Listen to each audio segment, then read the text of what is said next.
nakaka-receive ako ng mga messages and they're asking for tips or advice kapag makikipag-meet sa foreign partner sa ibang bansa. So, kapag nagpaplano po kayo na makipag-meet, so ito po yung first nyong dapat gawin. First is gather information po about sa country of destination nyo. Check nyo yung website nila kung ano-ano yung mga COVID restriction nila for tourists. So, for example po, ang plano nyo is sa Maldives, better check their website po. Yung website nila is imuga.immigration.gov.md. Yun po yung website nila. So, doon nyo po makikita yung travel restriction nila, latest na travel restriction. Kasi hindi na pala sila tumatanggap ng tourist ngayon. Kaya dapat i-check niyo po talaga muna bago kayo mag-book ng ticket or whatsoever. So, kailangan niyo pong i-check yun. Kasi, baka mabibigla din kayo na ma-offload kayo. Ang rason pala ay close pala ang border ng bansa na pupuntahan nyo. Hindi pala tumatanggap ng tourist. Kasi alam ng immigration yon, malalaman nila yon kapag tumatanggap ng tourist yung bansa na pupuntahan nyo. Kaya better check nyo po talaga muna bago kayo mag-book ng ticket or mag-decide na mag-flight na. Second is, kung makikipag-meet po kayo sa foreign partner nyo, I advise talaga na mag-comply muna kayo ng CFO Guidance and Counseling Certificate kasi yun na po talaga ang hinahanap sa immigration kapag i-declare nyo sa kanila na makikipag-meet kayo sa foreign partner nyo sa ibang bansa. So, kapag wala po kayo nito and hinanap nila ito sa'yo and wala, possible na i-offload ka nila, hindi ka makakalabas ng bansa. Kaya, kailangan mag-comply po muna kayo nito. Wala namang mawawala kung mag-comply kayo nito kasi mas okay na over-prepared kayo kasi sa pagdating nyo sa immigration, sa mismong flight nyo, ma-offload kayo, diba? So, I advise talaga na mag-comply muna kayo ng CFO Guidance and Counseling Certificate. Through online lang naman po yung pagkuha nito. Kaya medyo hindi siya masyadong hassle kasi walang physical appearance. Ang pag-register nito is through online lang. May video po ako nito kung paano mag-register. And I will put the link po sa description ng video. Before po kayo mag-book ng ticket, mag-comply po muna kayo ng CFO para sure, diba? Kasi kung mag-book na kayo ng ticket and hindi nyo pa alam kung kailan marirelease yung CFO certificate nyo, so medyo kayo, medyo magkakaproblema na naman kayo for rebooking or whatsoever. So, dapat mag-comply muna kayo ng CFO. Kapag okay na siya, tas parang sure na may CFO certificate kayo, doon pwede na kayong mag-book ng ticket, mag-book ng hotel, bumili ng travel insurance, yun para sure na lahat, diba?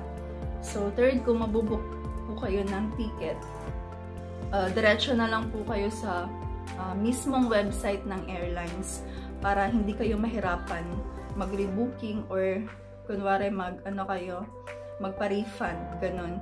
Kasi in my experience dati nung nag-Maldives ako, nag-book kami ng ticket ko sa parang agency siya kasi kasi yung ticket ko is Emirates, pero hindi kami sa Emirates nag-book ng ticket.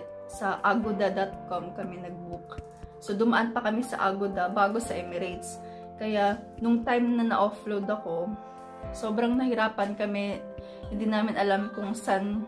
Kasi nag-try kami tumawag sa Emirates mismo. And, nung pagtawag namin, sabi, kung saan kami nag-book na agency, doon kami dapat magpa-rebook or magpa-refund. So, wala silang pakialam sa'yo kahit yung ticket mo is Emirates. As long as hindi ka sa kanila nag-book, hindi ka nila tutulungan na mag-rebook or mag-refund.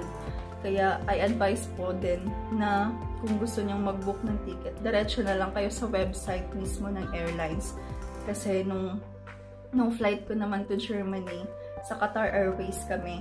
And nag-book ako diretso sa website ng Qatar Airways. And sobrang simple lang talaga ng pag-rebooking. Kasi 'di ba nag-positive ako sa COVID-19, so nag-delay na naman yung flight ko. Rebook lang ako ng rebook, and ano lang, sa Qatar Airways application, nag-download ako ng application nila, and doon ako nag-rebook. And sobrang bilis lang. And kapag alam mo yun, ikaw lang mismo yung pipili ng date na i-rebook mo. And then, madalas walang bayad talaga ng rebooking. Pero siguro kapag malapit na yung flight na nirebook mo, may bayad na kasi may changes na ng price nila. Kaya yun, mas okay po talaga na mag-book kayo mismong website ng airlines. And then, I advise din po na sumali po kayo sa Facebook group ng Love is Not Tourism Philippines. Kasi nandun po lahat ng mga Pilipino na may foreign partner na nagbabalak na makipag-meet sa mga foreign partner nila. And yung iba dun is na-experience na nila. Nag-travel na sila and na-meet na nila yung foreign partner nila, and sinishare nila yung experience nila dun sa group. Sa group po na yun, marami pong makakatulong sa inyo kasi may mga same situation sa inyo and same ng plano nyo na mag-meet kayo sa ibang country ng foreign partner nyo. Kaya, ano talaga, parang helpful po talaga siya na group para sa mga Pinoy na may foreign partner. And then next, mag-research po about sa requirements ng bansa na pupuntahan. So, for example, sa Maldives kayo pupunta, di ba kailangan nyo munang mag-register or mag-fill up sa health declaration nila 24 hours before your flight. Kasi yun ang hihingiin nila, yung parang QR code after mo na mag-fill up sa health declaration. So yun ang kailangan. So need mo talaga yun kasi pwedeng hanapin yun sa pag-check-in mo, or pwede rin kunwari may layover kayo sa Dubai, for example. So hahanapin din yun sa Dubai. Kapag mag-check-in na kayo sa Dubai, hahanapin yung QR code ng health declaration. So, yun dapat check nyo po talaga. And then, for example, then, nung nag-travel ako to Germany, ang requirements upon entry, kailangan mag-register sa digital registration and entry, or Einreiseanmeldung. So, kailangan ko munang mag-register doon kapag before ng flight ko. Kasi, hahanapin din nila yung parang, kasi may may PDF na ibibigay after registration. So, pinrint ko yun kasi upon check-in sa Qatar Airways, yun ang hinanap nila. And then, hahanapin talaga sa check-in counter kung ano yung requirements na kailangan sa country of destination mo. Kaya, better po talaga na mag-research nyo po sa Google, kasi lahat ng itatype nyo sa Google, makikita, mag-a-appear talaga yung importanteng details na related na yung sinearch nyo. Kaya, makakatulong po talaga sa inyo yun. Kaya mag-research po talaga para mas okay na po yung maraming alam kesa sa ma-offload tayo kasi kulang yung requirements, kasi hindi nyo alam na ito pala, yung Maldives pala, kailangan pala ng ganito. Yung sa ganitong country pala, kailangan pala ng ganitong requirement. Kaya, mas okay po talaga na mag-research po tayo bago tayo mag-flight diretso.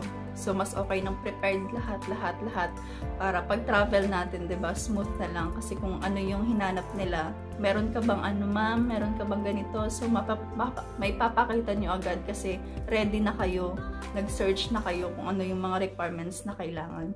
Check nyo po yung other videos ko kasi nandun po yung requirements for tourist. Meron po ako noon na video, and ilalagay ko po yung link sa description sa mga gustong makipag-meet sa foreign partner nila. Lalo na ngayon na pandemic, di ba? Hindi pa rin open ang Philippines para sa mga foreign tourists na papasok sa bansa. So, kaya yung iba, ang mga plano nila is mag-travel na lang sa ibang bansa, and doon na lang sila mag-meet. Sana makatulong po ito, and i-comment niyo po yung mga questions niyo para masagot ko, and para naman makatulong ako sa inyo, 'di ba? before kayo mag-travel. And thank you for watching po. Bye-bye!